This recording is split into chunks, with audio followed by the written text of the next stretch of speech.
I just saw these 5 encouraging things in the first half of Exodus that I want to share with you today, so let's go.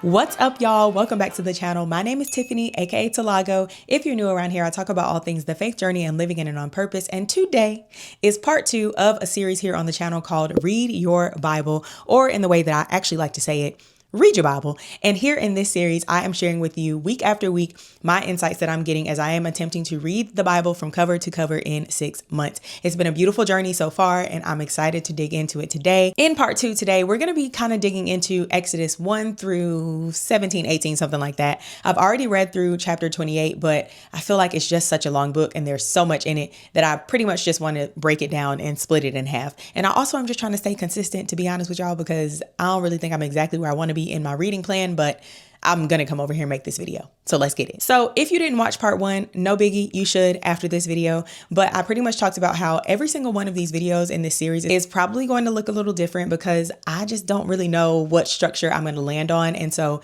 we are just testing different structures out as this series goes along. So in today's video, part 2, I'll actually just be sharing with you guys the 5 things that I hope are super encouraging to you that I got from the first half of Exodus. And then I'll also share 2 really interesting things that just kind of stuck out to me this time that I couldn't shake or let go of. And also, if you didn't know, I just used ChatGPT to create my reading plan. It is down in the description below if you want it. There's a link to it. It's free. You can have it, okay? But I just told ChatGPT to break down the Bible into a 6-month reading plan, excluding the weekend, so that I would have 2 days each week to kind of play catch up, right? And I ain't gonna lie to y'all, I have needed those 2 days in these past 2 weeks because I just had a work trip. I just had work. I just had life. There's just been a lot going on. And so I'm excited that I'm finally about to start kind of settling down. I'm finally getting my groove in the year, but I wanted to be consistent, like I said. And so we're still going to create this video and just give you guys what I saw in the first half of Exodus. I have my notes. I have my Bible. We are ready to get into it. Okay, so quick little summary of the first few chapters before I really dig into these 5 things so that you have some context. This is the book where we learn about how God uses Moses to deliver the Israelite people out of captivity, out of Egypt, right? And so the first few chapters are pretty much about Moses and his life and growing up and all that kind of stuff. And then we learn about how God spoke to Moses, calls on him, and calls him to be the one who is going to deliver his people. And then we learn about how that goes, how God, sends plagues on the Egyptians and how he continues to send Moses to speak to Pharaoh and all these things. And then we even dig into, I'm trying not to jump ahead because I've read farther than I'm going to be talking about today, but then we also see how the Israelite people actually, cross the Red Sea and actually make it out of Egypt. And then I think that's about as far as we're going to get today. Basically, then we learn about them being in the wilderness. And that's pretty much the whole rest of the book. So again, I just want to share these 5 things that I hope are encouraging to you that I got from these first few chapters. So number 1 is your story is composed of so many more people than just you. Your story is composed of so many more people than just you. I think that this was really, really, really evident in the first few chapters of the book of Exodus, because we see just how many different people God uses in order to make sure that Moses, 1, stays alive, and then 2, gets to where he needs to go and where he needs to be. So we see how Pharaoh is, upset that the Israelite people are growing as much as they are and are multiplying as much as they are. And so he tries to tell the midwives, those who are helping to deliver these babies, to kill the men, kill the baby boys, right? But we see that the midwives don't do that. So that's already a few women who are a part of Moses' story, the midwives. Then when he's born, we see how his mom hides him because he's like, well, I don't want him to, be somebody that's killed or be one of the ones that's killed. So his mom, of course, is a part of this story, and I'm sure his father, right? And then we see where it gets to the point to where she cannot hide him anymore, right? And so she has to take him down by the river, and his sister watches him and watches to see what happens to him. So his sister is a part of this story. And then we see how Pharaoh's daughter comes out and notices the baby, and then, so that's Pharaoh's daughter who's a part of the story. But then we see Pharaoh's daughter tell her servant to go and get the baby. So the servant is now a part of the story. This is so many people. And then we see how Moses' sister goes up to Pharaoh's daughter and is like, I can find somebody to nurse him for you. And Moses gets to be nursed and nurtured by his actual mom for, the first part of his life. And then he comes back. But I'm just saying all that to say, or like breaking that down, because do you see how many different people were a part of this story? And also it was us seeing how many different people were like just in the place that God wanted them to be so that Moses could be where he needed to be. And so I think that this should be encouraging to us because it shows us that like God is so intentional with our lives. He's so intentional about the people that he puts on our path, right? So the person that you say hey to at, the store, or the person driving beside you or something, like those are not just people that are there by happenstance. Like the people at your job who are, helping you to move up in certain areas or whatever it is, y'all, like just everyone that God puts in your path, everyone that he puts around you or in your life is not just there by happenstance. God is too intentional for that. And so he is using everyone, and you are a person who is being used in somebody else's story in order to get people to where God wants them. And so I think that it was just so encouraging to me to see how many different people God was like, I just need you to do this and you to do this and you to do this so that this boy, can grow up to be the man that I need him to be, and he can come and be this deliverer. So that's the first thing, is that your story is composed of so many more people than just you. Okay, the second thing that I saw here in these first few chapters is that sometimes God will actually give you the full plan before asking you to execute it. Sometimes God will actually give us the full plan. We see in chapter 3 that God actually does give Moses pretty much the play-by-play of what is going to happen as he is going to be this deliverer of the people of Israel. And we see it kind of around, if we're in chapter 3, we see it kind of around, like I would say verse 18. So he's talking about how the people will listen to Moses' voice, and then he's going to send him to the king of Egypt, right? And the king of Egypt will have a hardened heart and he will not let him go. And then God will strike his hand or stretch out his hand over Egypt and show them different wonders and try to do sign after sign. And he'll still have a hardened heart. And then Moses will be given favor in the sight of the Egyptians, and they shall not go empty, and And he's giving him the play-by-play. And he tells him again, I think it's in like verse or chapter 5. I'll put it up on the screen. I'll find it and put it up on the screen. But he gives them the play-by-play again in like another chapter, showing him like, hey, this is what is going to happen. This is how I'm going to use you in this story. This is what I need you to do, right? And I think it's just interesting because if we think back to Genesis, then we remember how God does not give Abraham no play-by-play, where he says, get up, leave this land, go to the land that I'm gonna show you. He doesn't give him any other pieces than that, right? But we see just how much trust and faith that Abraham had in God to obey him, right? But then we see here when God gives Moses this play-by-play, Moses still has all these different excuses and all this different pushback, which is so interesting to me because I think that basically that was kind of showing me like it doesn't really matter how much God gives us in terms of information. Like we just have to have it settled in our hearts and in our minds. Like I'm going to trust God. So no matter how much information he's giving you in order for you to do the thing he's called you to do, if he's called you to do it, just do it. Like he has a plan. He knows the end from the beginning. He knows the ins and outs. He knows the details. And so all you have to do is trust in the one who knows. Right. And so I just thought that was interesting because you would think that we get here and like, God is like, okay, Moses, all this is going to happen. It's going to be like, Pharaoh's going to have a hardened heart. This is going to be frustrating. This might be annoying, But in the end, you're going to leave this land. The people are going to leave this land and you're going to have more than you came with and you're going to be fine. Right. But Moses still is like, nah, get somebody else because it ain't me. Right. I just thought that was so interesting. And so because so often we're like, the only reason I would have, excuses or the only reason that I don't want to do what God is calling me to do is because I don't have the information that I need. But sometimes we have the information that we need. But all I'm going to say, or all I'm trying to say and get out of this one is that, hey, no matter what, no matter how much information that God grants you, you have got to trust him. Trust him with the things that he tells you to do because he knows the end from the beginning. He knows the plan. He knows the details. And he's got you. So again, that second thing that I saw in this chapter in these first few chapters is that sometimes God actually will give you the full plan and the play-by-play before asking you to execute it. Okay, so the third thing that I have seen here in these first few chapters of Exodus is that the helper of the story is just as important as the main character. Y'all, the helper of the story is just as important as the main character. We see here in these verses and in these chapters that because Moses was given so much excuse and given so much smack and given so much pushback to God with this plan that he's given him and this call that he's given him on his life, God is like, okay, here's Aaron. Here's your brother. I'm going to send him with you. He's going to do the talking. He's going to do X, Y, and Z. You're going to have him with you. And seeing that Aaron comes along, and we do not see anywhere in these verses. And I think like that would be between like chapter 3 and 4. We don't see anywhere in these verses where Aaron gives pushback. Where Aaron is like, well, what else did God say? Well, why would God choose me? Well, can God choose somebody else? We don't see that. We just see Aaron go where God tells him to go, right? Like in chapter 4, verse 27, it says, the Lord said to Aaron, go into the wilderness to meet Moses. Next part. So he went and met him at the mountain of God and kissed him.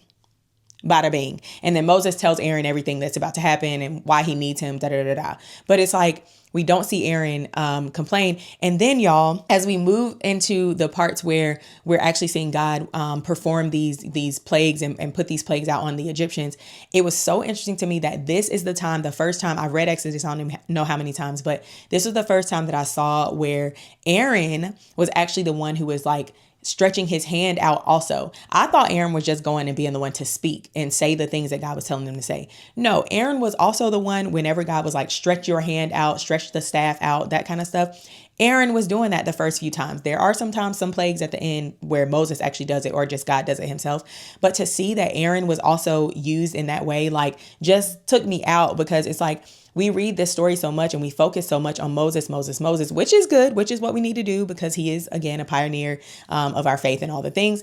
But like seeing how obedient Aaron was in these chapters too. Now, I know towards, another part of Exodus, we're going to see a little bit more about Aaron, but like to see how just how much he trusted God, how obedient he was to God in these moments in order to go and help Moses in this way, just like really took me out and showed me that his role in this story of getting the Israelites out of Egypt was just as important as Moses's role. I was even reading this and I've really been praying about this because I don't feel like I've gotten really an answer, not necessarily that I need one, but I was like, God, well, if Moses was going to give you all this smack, like, why didn't you just use Aaron? Like, what was it about Moses that you were like, I have to use him? Like, I have to use him, right? Rather than, you know what, Moses, you're right. You're doing too much. Let me just go ahead and use somebody who's going to be fully obedient. Like, what was it about him? I don't know. I still don't know. But I think that it's just really cool to see that the helper, the one that we kind of put, second, which is fine. It should be, I think, that way because we see how often God is only calling Moses up to talk to him and, all the thing. But like to see how important his role was and to see that like if there was no Aaron, I don't know if the Egyptians would have made it out in the same way, right? Like I don't know if we would have read this story in the same way. So I just really want you to be encouraged because maybe you're not the main character in a certain situation in your life right now and you feel like you're being the one who is the helper. You feel like you're the one who is having to do the behind the scenes stuff. You feel like you're the one who's not getting all the recognition, but you're doing a lot in a person's, to help a person to move forward in what God has called them to do. Like you are still just as important and God is still just as pleased and happy to see you doing the thing he's calling you to do. Like just continue to be obedient. I love how the Bible also tells us that if we would not grow weary in well doing and doing good, then in due season, we will reap a harvest, right? We will be the ones who are exalted. We will be the ones who will get the things that God is calling us to have or to, just be the people he's calling us to be more than we want to get stuff. We want to be who he's calling us to be. So anyway, I just think that is so it was so encouraging to me. So I hope it encourages you that, hey, if you are the helper in somebody's story, like you are still just as important as that main character. Okay, before the next two, if you're actually getting something out of this video, would you go ahead and just tap the like button right now? All right, let's go. Okay, I'm about to do a real quick pivot, y'all, because I was just reading my notes and I feel like this next one that I was going to share is actually just going to go under the line of interesting things. So we'll actually have 4 really encouraging things and then 3 interesting things. We cool with that, y'all? Okay, we good? Okay, let's keep going. Okay, so therefore, the 4th thing that I'm seeing here is that, hey, you can and you have to trust God every step of the way. You have got to trust God every step of the way. So where I really feel like this stuck out to me a lot in these verses now, it stuck out plenty before this and after this. But in chapter 15, we see where the people have just crossed over into the wilderness or, out of Egypt, and they are searching for water and they're not finding it. And they're going to different places. They're not finding the water. But then they get to a place called Mara where they can't drink the water because it's bitter, right? And so they are grumbling, they're mad, they're angry. They're like, Moses, what's up? Like, why you bring us out here? We ain't got no water to drink. We're going to die. Da, da, da, da, da. And then Moses cries out to the Lord and is like, hey, yeah, God, like what we supposed to do? And then the Lord shows Moses a log. Side note, the Lord, it doesn't say that the Lord tells Moses what to do with the log. So it's real wild that he even knew what to do, but whatever. So Moses throws the log into the water and the water becomes sweet and they're able to drink it. And then right after this is where the Lord is pretty much telling them like, hey, I'm doing this because this needs to be a statute to you. This needs to be a a sign or a something that you keep in mind is that, if you will obey my commands, if you will keep, do everything that I'm telling you to do, then I will not allow any of the plagues or any of the diseases or any of the sicknesses that I allowed onto the Egyptians to be on you. Now, of course, that's foreshadowing because y'all know these folk got crazy all throughout the rest of the Bible. Okay. But anyway, in this time, I thought it was interesting because here's the part where I really noticed you have to trust God every step of the way because he has a plan. Because right after this, y'all, right after they have this whole shabacle, I think it's called debacle, but shabacle about not having water and having to have Moses throw this log in the water. In chapter 15, verse 27, it says this, y'all. Then they came to Elim, where there were 12 springs of water and 70 palm trees, and they encamped there by the water. Okay, let's just take that in. They were just searching for water, searching around for water, trying to find water. And then they came to a place with water that was not drinkable. And then they throw this log into the water and then it becomes something they can drink. But then God takes them, I don't know how long after this moment, but I'm just saying within the same paragraph, we see that they get to a place that has 12 springs of water. What? All the water they needed was coming up. It was just up on the left, up ahead on your left, right type vibe. And they were grumbling and frustrated and angry 2 steps away from where they were, where the stuff that they needed was the water. So I just thought that was really wild because how often do we do that in our journeys? We'll trust him with step 1, step 2, step 3, and we'll be walking. Then we get to step 4 and it starts getting a little iffy. And we hold on now, I don't know about this. And then step 5, we you know what, Lord, forget it. I'm about to go back to step 1 because this is crazy. At least I knew what I was doing back there at step 1. I feel whatever.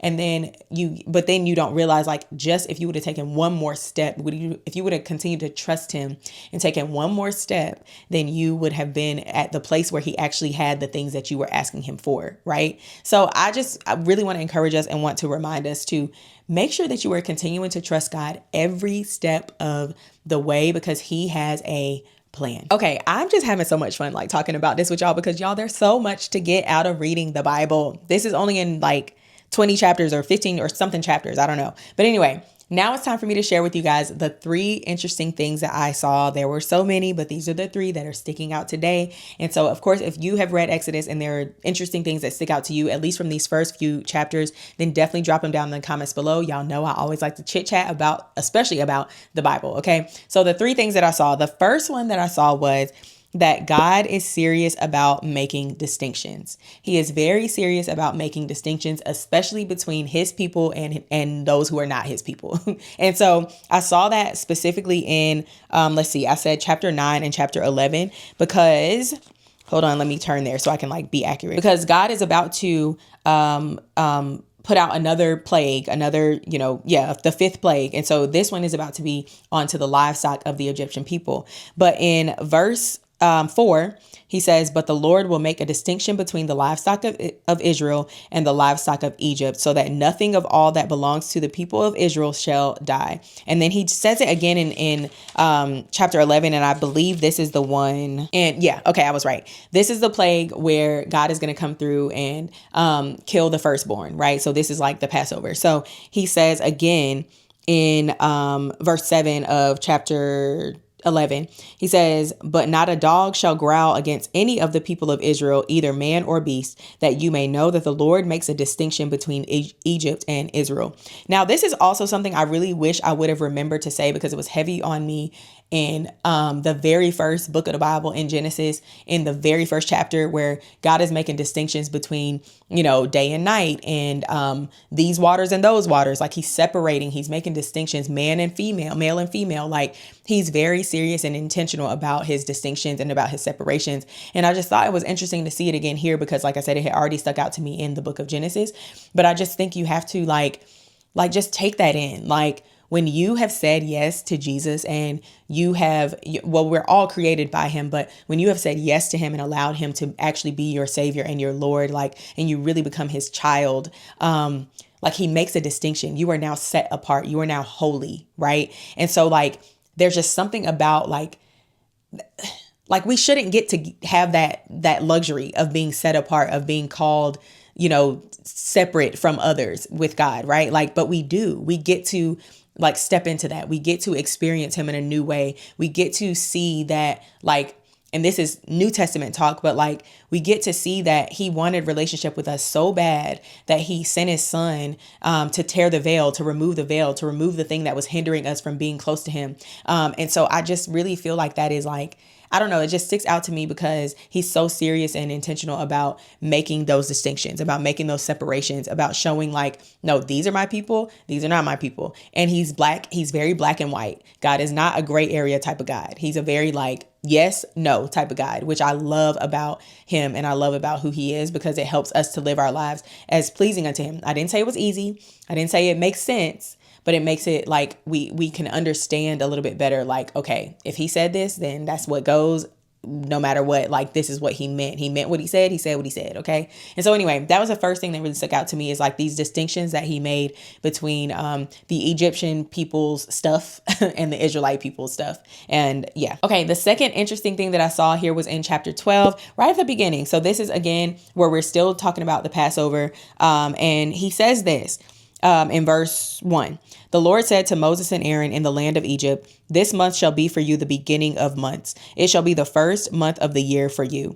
I just thought that that was so interesting, is that God is about to really do something fresh and new in them, and he's about to deliver them into this new land. And like, so he decides like how I'm about to come through, roll through here and take the firstborn. Like, this is about to mark a new time for you. This is about to mark a whole new month of months, a whole new year essentially for you. So you need to treat this as a new time, as I'm about to come through and do something different. You're about to see difference in here, right? And so I just thought that was so interesting too, is like, you know, it can seem like, you know, God is shaking stuff up in your life and he's doing all this stuff, but it could be that he's trying to mark a new time for you. He's trying to mark something, like he's trying to get your attention so that you can see that there is something new that he's doing. And I just think that that is so, I don't know, I just thought that was so interesting. And that was something that I really wanted to pull out, is that he said this is the beginning of months for you, the beginning of months, and it shall be the first month of the year for you. Like something, this is new. You got to step into something new. So get ready, because I'm about to make this, like, I'm about to make it very clear that this is something different that's about to happen, or a new time or new season for you. So just very interesting for me is that that's how he started off telling them what to do in order to, you know, see the Passover happen. Okay, then I'm sorry, but I'm going to bounce back a little bit in the book, and we're going to go to chapter 10, because what I saw here was also in verse 1, maybe verse 1 and 2, and I'm going to read it for us. And it says, "Then the Lord said to Moses, 'Go in to Pharaoh, for I have hardened his heart and the heart of his servants, that I may show these signs of mine among them, and that you may tell in the hearing of your son and of your grandson how I have dealt harshly with the Egyptians and what signs I have done among them, that you may know that I am the Lord.'" So this stuck out to me, y'all, because as I'm reading this, and every time I feel like I read Exodus, I'm asking God this question of like, why did you have to do it this way? Like, could you have not just like come in, not did all these plagues, and just like overtaken, you know, the Egyptians and overtaken Pharaoh and just let the people get out, you know? But I love like reading this, and I believe it said it again in another verse, where he had a plan for this. Like the whole reason why God was allowing these plagues to come, and then he was the one hardening the heart of Pharaoh, was because he wanted to show them like he is who he says he is. He is the Lord. I love how in with the first few plagues or first few signs, that, you know, the Pharaoh was calling on the magicians of the land to come, and they would do the same things. But then came to a point where they couldn't do them anymore, where they were trying to, and they were like, like, we don't got that kind of power type vibe. And so I just loved how, as you're reading, it shows like, no, God had, and he was intentional again about doing this because, in this way, because he wanted to show the Egyptian people like, hey, I am who I say I am the Lord. And I also want to show my people, the Israelites, that I am the Lord. And I want you to be able to tell of how I did things, of how I moved, of how I brought you out. And I don't want you to be confused about like, well, who did it and who was in charge and who had all the power. Nah, I want you to know it was me. It was the Lord. So I just thought that was another interesting thing. Okay, y'all, once again, this video is long enough. I hope that you got something out of it. I've just been so, I don't know. I've just been so fueled, so refreshed, so excited, so, motivated to just continue to read the word of God, especially as I get to come over here and share insights with you all. So thank you so much for watching. Again, I hope you got something out of it. If you did, definitely drop it down in the comments. What was maybe something that was interesting to you, the encouragement that you needed the most, whatever it was, drop it down in the comments. Let's talk about it. If you like this video, then y'all already know. I'd love for you to just thumbs up this video, like it. And if you have not subscribed, come on and join the family. Why not? We are definitely going to be talking about the Bible a whole bunch because, like I said, I'm attempting to read the Bible from cover to cover in 6 months. We are only on week 2 of this thing. And so I'm excited to just keep going and to continue to share my insights with you all. So again, thank y'all so much for being here. Thank you for watching. I'll be back soon with, and by soon, I mean within the next few days, okay, with the next part as we talk about the rest of Exodus, and probably we'll go ahead and start talking about a little bit of Leviticus in that video too. But I hope you enjoyed. See y'all in the next video. Bye.